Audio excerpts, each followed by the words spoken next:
Hi, my name is Dian Sari Ngawaru, and in this section we are going to learn about language and culture, words and meanings. The importance of language to the study of intercultural communication is clearly captured in the American poet Ralph Waldo Emerson's simple sentence: "Language is the archive of history." His declaration takes on added significance when we realize that one of the major characteristics identifying us as human is our ability to use language. To make sounds and marks serve as substitutes for things and feelings. The richness and expressive versatility of language was recognized by Paul Tillich when he observed that language has created the word loneliness to express the pain of being alone, and the word solitude to express the joy of being alone. Over millions of years, we have evolved the anatomy necessary to produce and receive sound. In much shorter span of time, we have created cultural system in which those sounds have taken on meaning by representing things, feelings, and ideas. This combination of evolution and culture has led to the development for four-part process that enable us to share our internal states with other human beings. In short, we can receive, store, manipulate, and generate symbols to represent our personalized realities. Next is about the importance of language. To state that language is important is merely to acknowledge the obvious, yet we frequently overlook the significant influence language has on human behavior. That is, we take speaking and writing for granted. Through our use of sounds and symbols, we are able to give life to our ideas.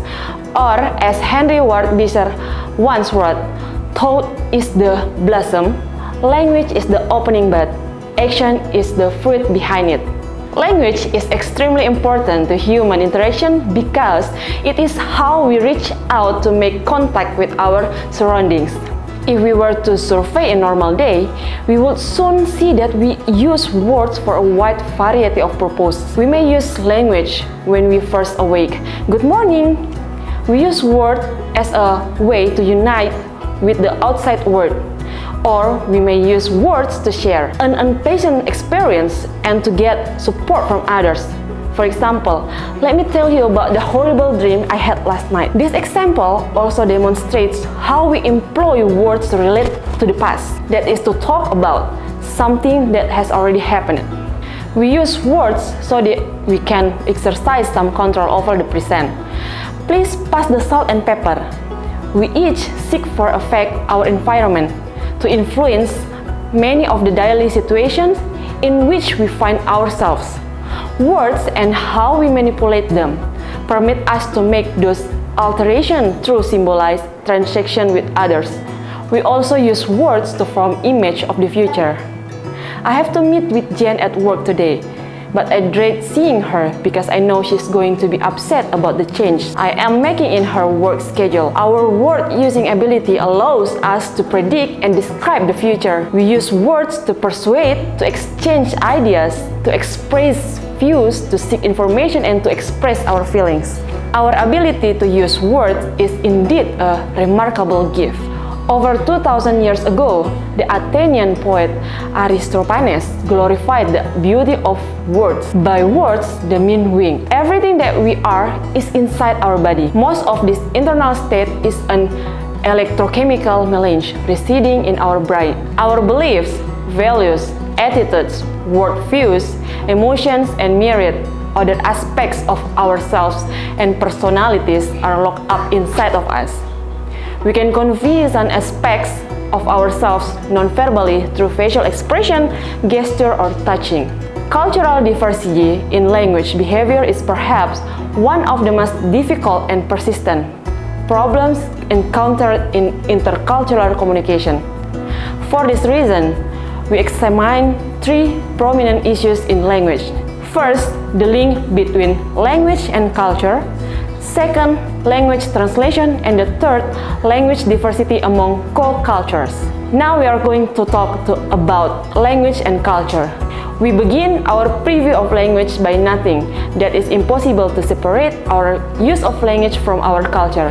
In its most basic sense, language is a set of symbols and the rules of combining those symbols that are used and understood by a large community of people. When we study another language, we soon discover that not only are the symbols or words that sounds for the symbols different, but so are the rules, phonology, grammar, syntax, and intonation for using those symbols and sound. Word differences are obvious in various languages. In English, we live in a house. In Spanish, we live in a casa. In Thai, we live in a pan. Phonology are various culturally. In English, we have 21 consonant sounds and 5 vowels that combine to form 38 various sounds. Vietnamese has 34 segmental phonemes consisting of vowels, semivowels, and consonants. And the Filipino language has 16 consonants and 10 vowels, forming 26 phonemes. Portuguese has 21 consonants and 13 vowels that form 34 basic phonemes. Grammatical structures are unique to each language as well. In English, we have singular and plural nouns and pronouns. But in Korean, the distinction between singular and plural is made by the context of the sentence. In English, verb tenses express contrast between past, present, and future acts. But in Vietnamese, the same verb reflects all three and the time of the action is inferred from the context. Syntax or the word order and structure of the sentence also varies depending on the language. The normal word order for simple sentence in Filipino is the reverse of the word order in English. That is, the predicate is followed by the subject. For example, the English sentence, "The teacher died," would be "namatay ang guro," or "died the teacher" in Filipino. In English, the subject is followed by a verb and then an object. But in Korean, the subject is followed by the object and the verb itself. So in English, we might say, "The cat ate the mouse." But in Korean, "cat, mouse, ate" would be correct. These examples indicate that if we want to communicate in another language, it is important for us to know not only the symbols or words of that language, but also the rules for using those symbols. As you know, language is more than a symbol and rule system that allows us to communicate with another person. Language also shapes the process by which people become introduced to the order of the physical and social environment. Language and its cultural influence are exemplified in the theoretical formulation of the Sapir-Whorf hypothesis, which is a sense state that language is a guide to social reality. This hypothesis implies that language is not simply the means of reporting experience, but more important, it is a way of defining experience. Thank you very much. Bye-bye.